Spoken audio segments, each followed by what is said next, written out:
Have you ever heard the term, a jack of all trades is a master of none? And I've heard that before. It usually makes me feel like you're really not that good, really don't know much, you could do better. But in reality, that quote is wrong. It's wrong because people don't say the whole thing. The whole quote goes, a jack of all trades is a master of none, but usually is better than a master of one. Which means usually you're better off knowing a little bit about a lot of things broadly than being very specific into one particular area, mastery of just one particular thing. And I think that's really important today, especially in this time, in this culture where we are presently.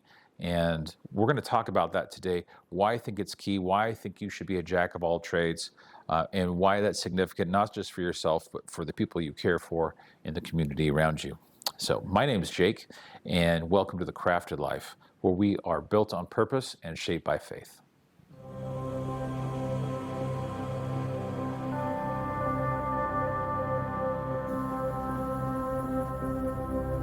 So in this video, we're going to talk about being a jack of all trades. And what does that even mean?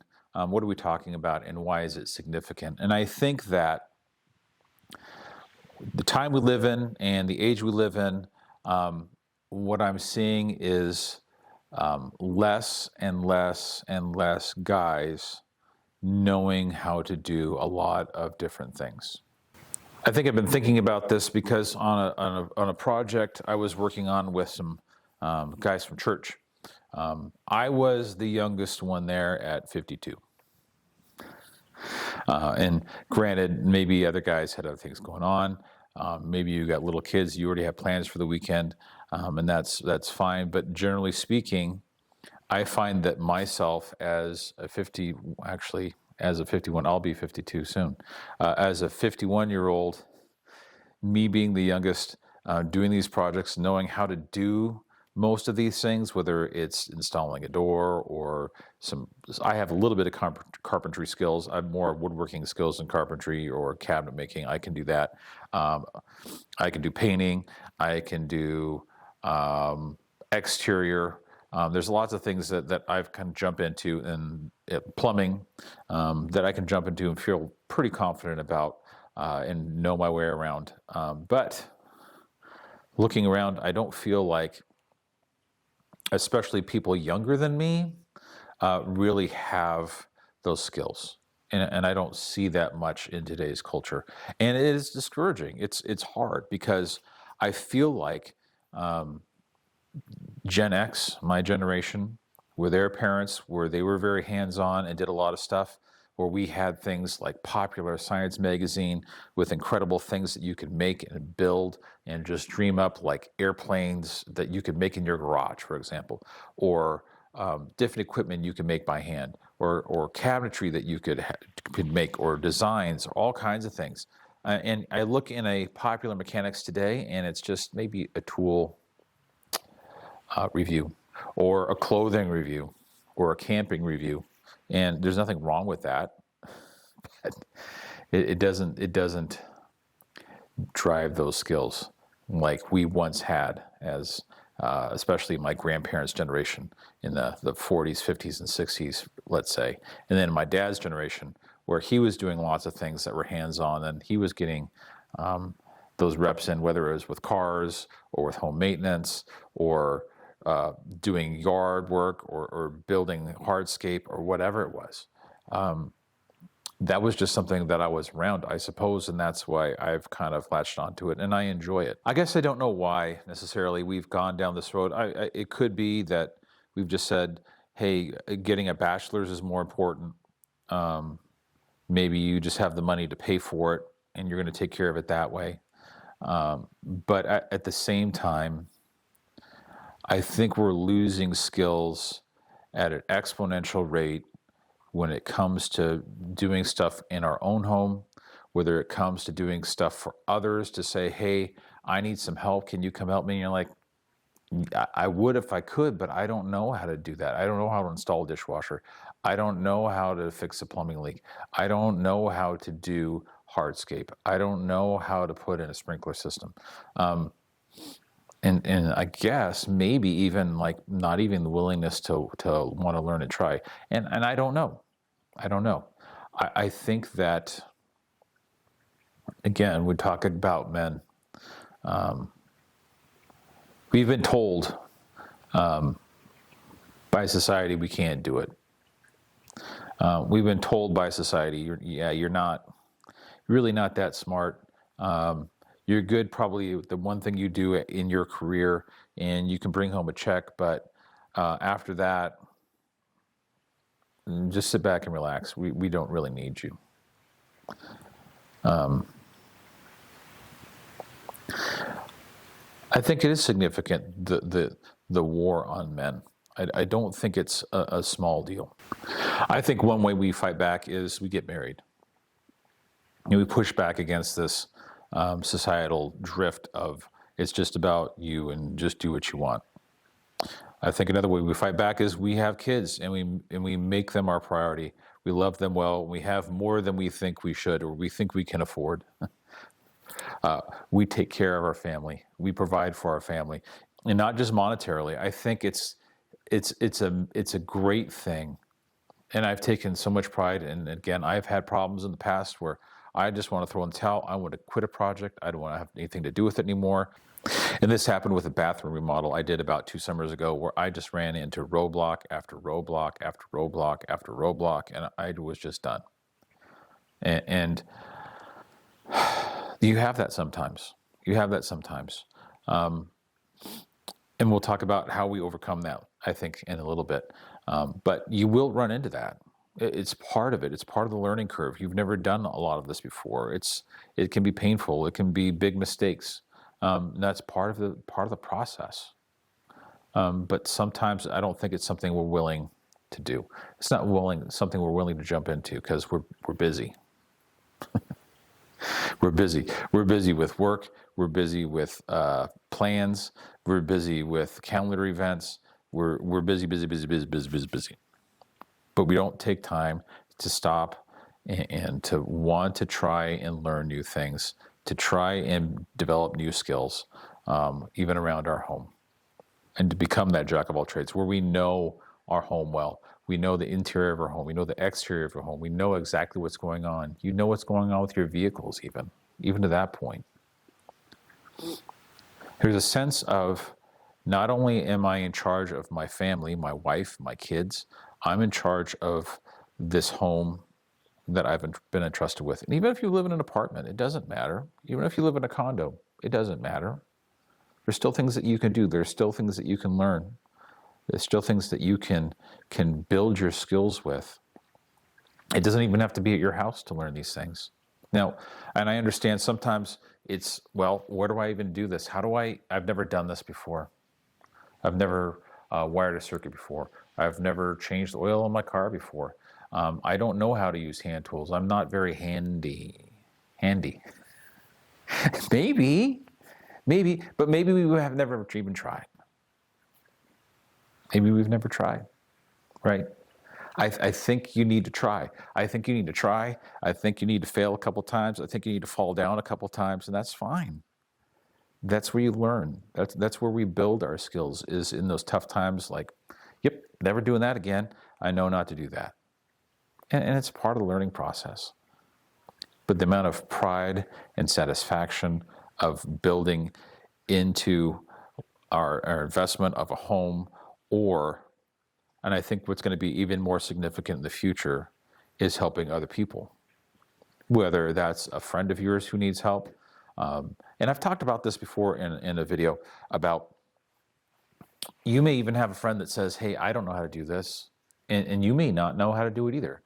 But being with that friend, being with that other guy and helping him figure out how to do that, and you working together, man, that's a bonding experience. That's what creates community. That's what creates tight bonds in doing things together with other guys, even if you both don't have it all figured out. Now, it can get a little frustrating at times, but it makes it so much better, even with a little bit of knowledge to help someone out who is struggling.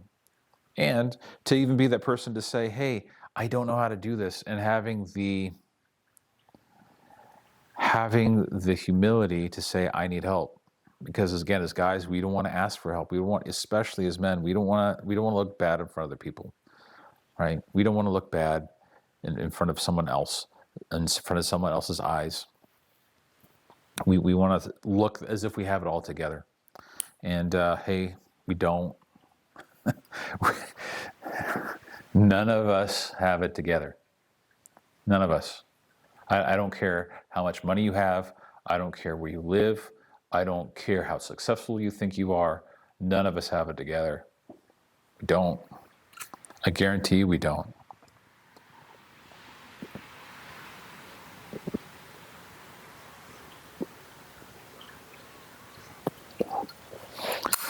It's a shame because we lose out on a lot because we don't want to ask for help. I think another major thing is eventually, if we keep going down this road of this many people know how to do stuff, and then the next generation, this many people know how to do stuff, and then this many people know how to do stuff, that's a bad deal. That's really bad. You leave a lot of people vulnerable, especially older people who you can come alongside and be an assistance to guide, to help, to encourage, to offer your services to, and to say, hey, I can do that. I can change that fixture for you. We can get that changed out, that broken window changed out for you. We can change that faucet that's been leaking forever for you. Oh, those lights haven't been working forever. Let's change out that ballast. Let's put some new lights in for you. And feeling confident that you can do it, that you've done this in your home, you've done this with other guys, or just even bring a couple people over and do it together. Go and serve somebody who needs some help, who needs some care, who can't afford someone who's maybe a professional because they're on a fixed income. Maybe even your own parents as they get older, where they can't be doing stuff, or they shouldn't be doing stuff, right? Your dad shouldn't be on a ladder anymore, for example, like my dad, and he'll admit it. He shouldn't be on a ladder anymore, so I'm not saying anything that he wouldn't say, but it's significant.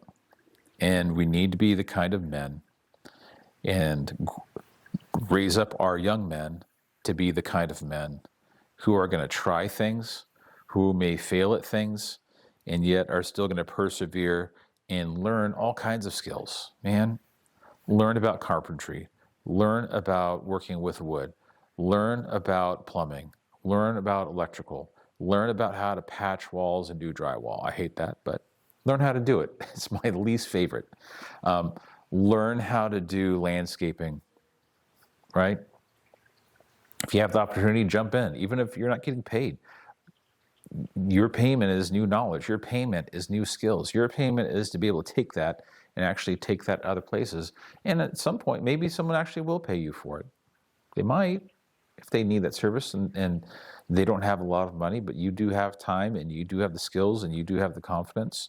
That's one way you could earn some money potentially. But I think overall, right, this overall theme of being a jack of all trades, to have skills in multiple areas.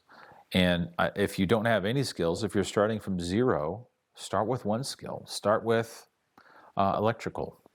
Let's watch some videos on how do I wire a plug? How do I wire a switch? How do I do a three-way switch? If I want to change them out, how does that work, right? And I think there's plenty of material on YouTube. It's something I've been thinking about personally, even having something here locally where we can get together and just say, hey, this weekend, I call them skill builder weekends, right? And this is an idea I've been kicking around since last summer, to have just guys show up and, hey, today we're going to learn about electrical.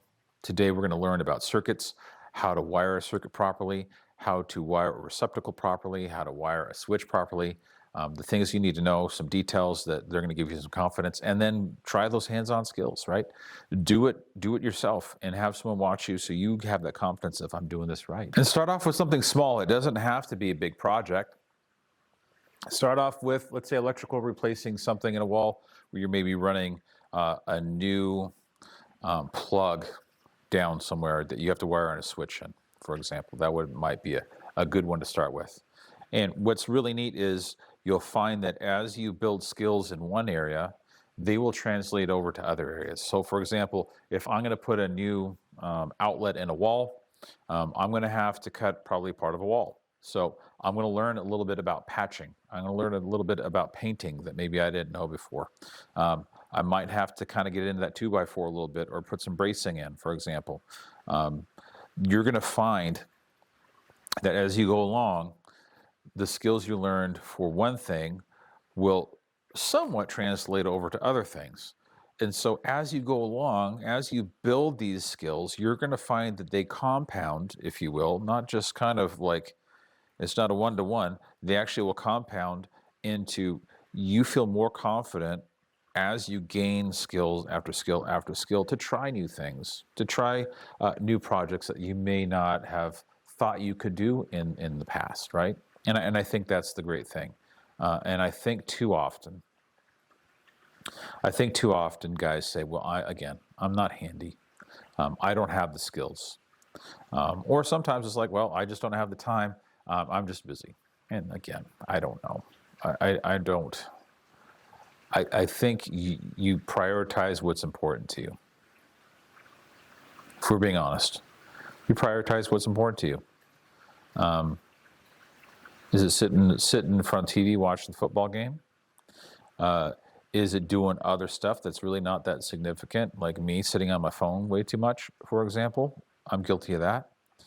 Or is it building some skills that you can try and try it?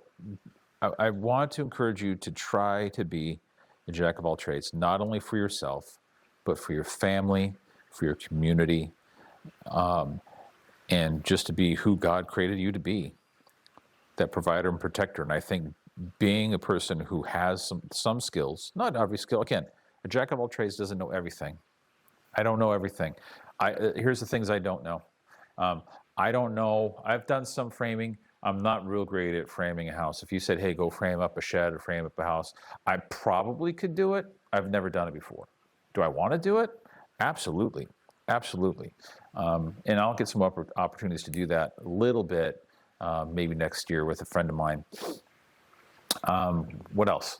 I don't know how to do a roof or siding. I've never done it before. Do I want to do it? Sure. I think I would love to learn how to do that and kind of understand how that goes together, how to put it together. I think that'd be great. I can think of a few other examples of things that maybe I've never done before, and it's usually because I've never done it before, not because I don't want to. I just haven't had the opportunity or haven't put myself in that position.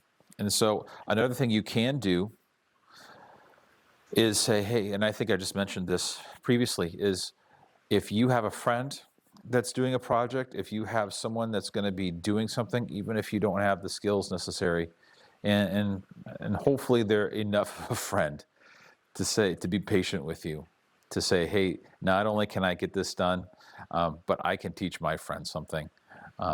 So I hope that's a situation. I hope it's not where it's, hey, you're holding me back because you don't know stuff. I don't think that's a friend, let's be honest.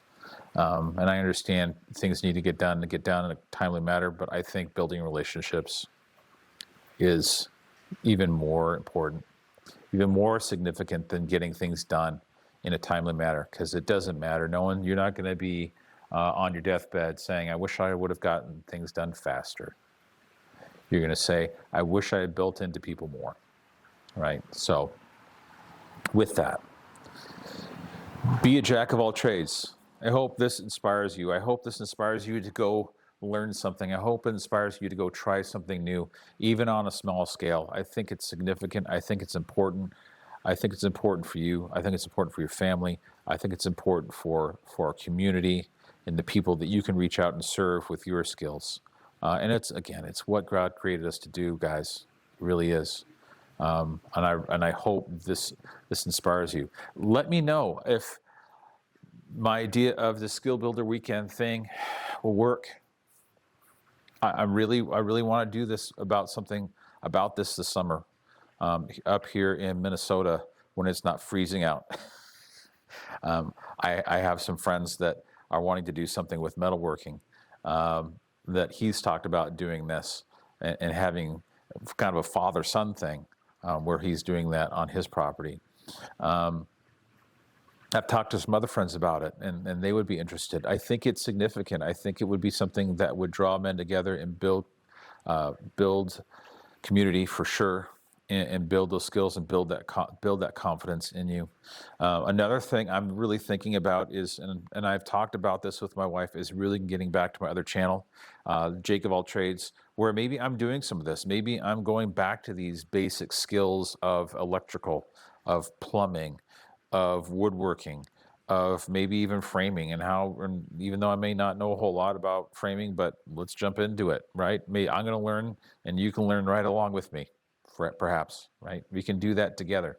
Let me know what you think of that. It's something I'm really considering jumping into, and kind of starting from the basics and working our way up to build those competencies, build that understanding, build your confidence, in that. I think it would be great.